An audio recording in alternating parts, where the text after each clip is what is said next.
Bocah berusia 5 tahun, Muhammad Rafif Rama, dilarikan ke rumah sakit terdekat di Bukit Tinggi, Sumatera Barat setelah tubuhnya tersiram minyak panas saat meja dagangan seblak yang ia jaga bersama kakaknya tertabrak sepeda listrik.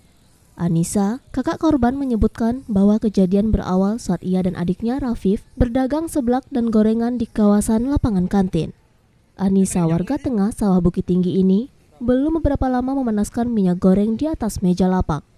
Sementara adiknya Rafif sedang main ponsel duduk di balik meja gorengan yang terletak persis di sebelah meja kompor. Tiba-tiba seorang pengunjung memakai sepeda listrik melaju kencang dari arah depan dan menabrak meja lapak.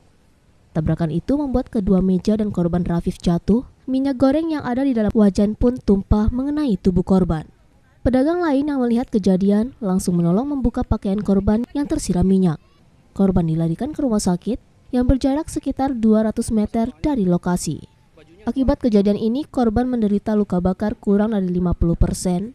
Menurut keluarga, pelaku pengemudi sepeda listrik bersedia bertanggung jawab.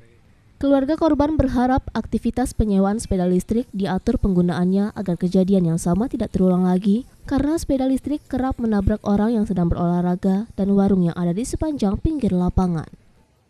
Sepeda lagi kencang, ketabrak, nah minyak lagi panas, tumpahin anaknya lagi main apa di belakang.